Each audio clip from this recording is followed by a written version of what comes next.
Bonjour à toutes et à tous, c'est Baldam pour vous présenter une fois encore un sabbat en sucette.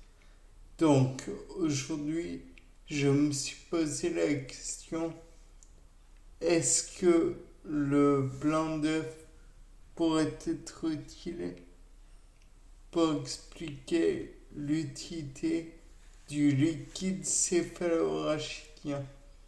Et la question est oui. En effet, c'est assez étrange de se dire ça, mais lorsque on bat en neige les blancs, donc là on se dit, bah ça fait des blancs en neige. Et les blancs en neige sont de toutes petites, toutes petites bulles de dioxygène, voire de gaz plutôt, qui sont prisonniers et ne sont pas renouvelés. Donc, en conséquence, le LCR, ou plutôt LCS, puisque maintenant on considère que c'est le liquide cérébrospinal. Il pourrait être considéré que les bulles dans le blanc d'œuf se comportent un petit peu comme les gaz présents dans le liquide cérébrospinal. Et donc pourrait peut-être à terme être considéré comme un isolant, si je puis dire, à savoir qu'il pourrait isoler des chocs naturellement pour le cerveau, puisque cet organe est tout de même d'une grande importance pour le corps. De plus, il a comment dire, il pourrait aussi être isolant dans le sens où isolant thermique. Et donc, dans ce cas, si on avait comment dire, une forte température imposée à l'extérieur du corps, il serait un petit peu plus difficile de considérer que c'est la même chose pour le cerveau. Tout comme on pourrait envisager que par l'idée toujours de d'isolant, peut-être que ça isolerait un petit peu le cerveau en cas d'émission de radiation ou de rayons, comment dire, ionisants, car il n'est pas, vous n'êtes pas sans savoir que le Soleil envoie des ondes solaires, des radiations qui peuvent avoir un impact sur le métabolisme cellulaire ainsi que tout ce qui est en fait constitué d'ondes et peut même engendrer la mort des cellules. Et donc peut-être qu'à terme, il pourrait être envisageable que le cerveau serait littéralement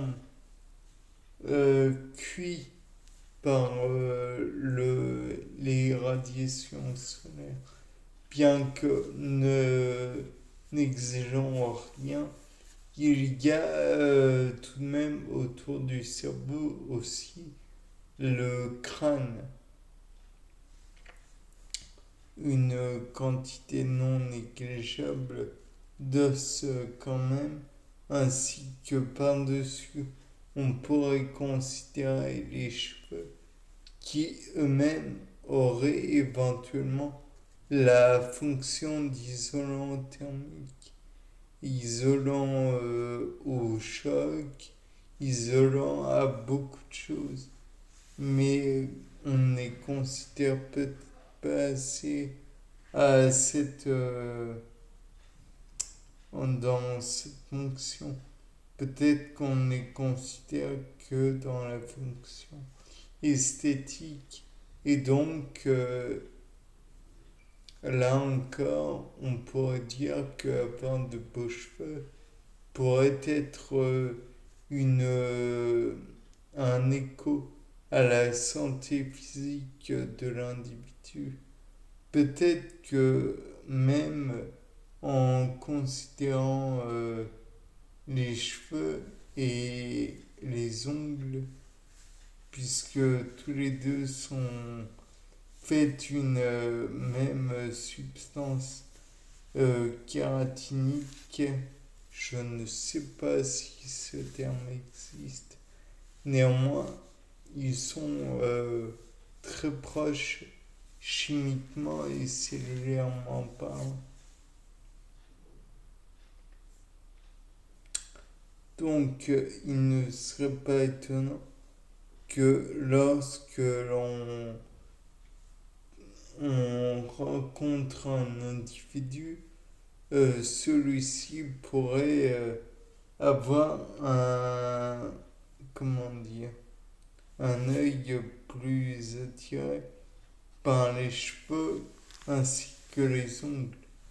Bien sûr, tout cela n'est en fait qu'une idée sur la protection, car les ongles, comme les cheveux, protègent un petit peu le corps. Et s'ils protègent le corps aussi bien, c'est que, en fait, en dessous des ongles, il y a une partie plus fine, plus molle, plus rapidement en rapport avec l'intérieur du corps. Et peut-être même que cela pourrait expliquer aussi une certaine dimension, comment dire, euh, aux graines à avoir une matière plus solide par-dessus le fœtus. Ce serait des isolants, entre guillemets, puisque, comme vous le savez peut-être, quand il y a une déperdition de l'eau dans le marron ou dans la châtaigne ou dans le gland ou peu importe, gland du chêne, naturellement, euh, il y a un espace qui se produit. Et donc, comme vous le savez sûrement, alors on peut considérer que cet espace, c'est du vide. Ça, jusque-là, tout le monde avait compris. Et le vide en lui-même peut être considéré comme un isolant.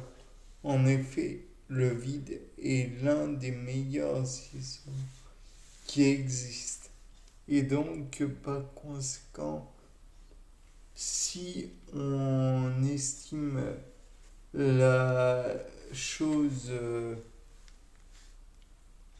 alors on peut dire que le vide qui est autour de la graine va servir d'isolant lors de la chute et donc permettre à la graine de ne pas être trop endommagée, bien que les chutes endommagent forcément un petit peu. le derme ou la partie externe plutôt du gland, de la châtaigne et autres. Ce qui permet de dire aussi que la bogue ou autre, la coquille extérieure de, de l'aliment considéré peut-être voir lui aussi une certaine, une certaine utilité à être un isolant. Et donc, comme c'est un isolant, alors il est logique que celui-ci protège de tout impact. Certes, dans ce genre de circonstances, on peut se dire que les isolants sont indispensables. Bien, c'était Paul Dame. Au revoir pour un nouveau C'est pas un suicide.